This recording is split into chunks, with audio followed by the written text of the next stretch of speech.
So guys आज का segment काफी हद तक सीएम पंक को डेडिकेटेड ही रहेगा क्योंकि उन्हीं के बारे में ही सारी खबरें आई जा रही हैं। तो सबसे पहले आपने नोटिस किया होगा, चाहे एनएक्सटी हो या स्मैकडाउन या फिर चाहे मंडे नाइट रॉ, जहां पर सीएम पंक ने अपने कॉन्ट्रैक्ट को साइन किया था। अगर डब्ल्यूडब्ल्यूई चाहती तो बहुत इजीली उन्हें मेन इवेंट में बुक कर सकती थी आई कैच करने के लिए, लेकिन उन्होंने ऐसा क्यों नहीं किया? तो इसका रीजन सामने आ गया है। देखो, डब्ल्यूडब्ल्यूई चाहती थी कि ज्यादा से ज्यादा ऑडियंस सीएम पंक के प्रोमोस को देखे। लास्ट आवर आते आते आपको पता है डब्ल्यूडब्ल्यूई का हाल क्या हो जाता है। लोग डब्ल्यूडब्ल्यूई को अपने टेलीविजन से हटा देते, चैनल चेंज कर देते। इसलिए डब्ल्यूडब्ल्यूई चाहती थी कि सीएम पंक सेकंड आवर में ही प्रोड्यूस किए जाएं ताकि सबकी नजरें उन पर हो 9 o'clock शार्प अमेरिका के टाइम से। वैसे आप देख रहे हैं रेसलमैनिक्स एंड सब्सक्राइब करना तो बनता है। और अगर आप सीएम पंक को डब्ल्यूडब्ल्यूई में रेसल करते हुए देखना चाहते थे ना, तो भैया रेडी हो जाओ भाई लोग, इंतजार की बेल अब खत्म हो चुकी है क्योंकि 30 दिसंबर 2023 वो डेट होने वाली है जहां डब्ल्यूडब्ल्यूई के एक लाइव इवेंट में सीएम पंक रेसल करेंगे, वो भी डोमिनिक मिस्टीरियो से पूरे 10 साल बाद। एंड ये ऑफिशियल भी हो चुका है। वैसे तो ओरिजिनली ये Dominik Mysterio versus Cody Rhodes the last man standing match होने वाला था, बट डब्ल्यूडब्ल्यूई ने चीजों को जरा सा चेंज कर दिया। लेकिन ये चीज हमारे लिए तो काफी अच्छा हो गया। #CM Punk versus Dom Dom. इसके बाद मुझे लगता है अब आप सबने नोटिस कर ही लिया होगा कैसे सीएम पंक हीट पर हीट लिए जा रहे हैं और एक भी चीज बुरी नहीं बोल रहे, अपने सेंस में ही रह के सारी बातें किए जा रहे हैं, सारे प्रोमोस को डिलीवर कर रहे हैं। तो मुझे तो लगता है वो बिहेवियर कॉन्ट्रैक्ट वाली बात एकदम सही थी कि सीएम पंक ने एक अलग से कॉन्ट्रैक्ट साइन किया हुआ डब्ल्यूडब्ल्यूई के साथ कि वो डब्ल्यूडब्ल्यूई के मुताबिक ही बोले और अपना काम करे। वरना अगर पहले वाले सीएम पंक होते ना,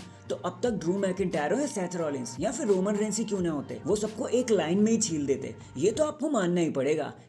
#पाइप बॉम्ब्स की लाइन। सो फाइनली गाइस, आजकल करते करते सीएम पंक अपने बेस्ट फ्रेंड से रीयूनाइट हो ही गई इस रॉ के बैक स्टेज में, और वो थे द न्यू डे के कॉफी किंगस्टन। आप मानोगे नहीं, पर ये दोनों रेसलर्स पूरे 10 साल बाद एक दूसरे से मिल रहे हैं। एंड हम सभी जानते हैं कि एक टाइम पर कॉफी एंड सीएम पंक दोनों टैग टीम चैंपियंस भी थे, जिस दौरान ये अपनी दोस्ती के और ज्यादा क्लोज आ गए। वैसे तो सीएम पंक बहुत लोगों से मिले, जैसे चैड गेबल और बाकी सारे सुपरस्टार, लेकिन कॉफी किंगस्टन से मिलकर उन्हें बहुत अच्छा लगा, वो इमोशनल भी हो गए थे।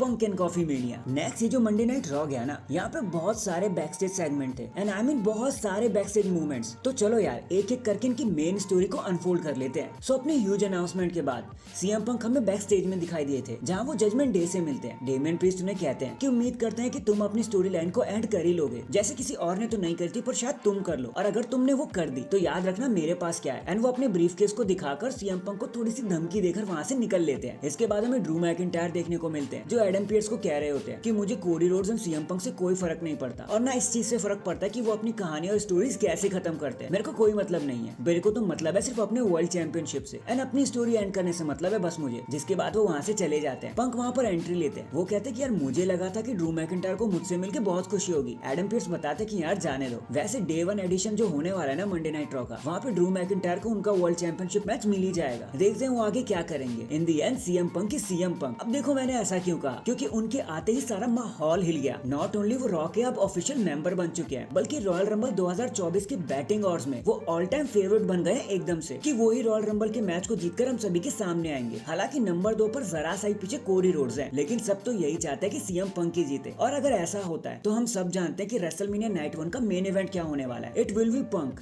Rollins world heavyweight championship match at WrestleMania, जिसका मतलब ये भी है कि ड्रू मैकिंटायर कितनी भी मेहनत कर ले तब तक सेथ रॉलिंस से तो नहीं जीतने वाले। Bad luck Drew McIntyre. So that is it guys, आज के लिए तो बस इतना ही। अब आपको क्या लगता है सीएम पंक आकर और क्या क्या धमाल मचाने वाले हैं? कमेंट करके जरूर बताना। एंड चैनल पर नया है तो चैनल को जल्दी से लाइक एंड सब्सक्राइब कर दो। बाकी मैं मिलता हूँ आपसे किसी और अपडेट के साथ। तब तक के लिए अपना ख्याल रखें और खुश रहें।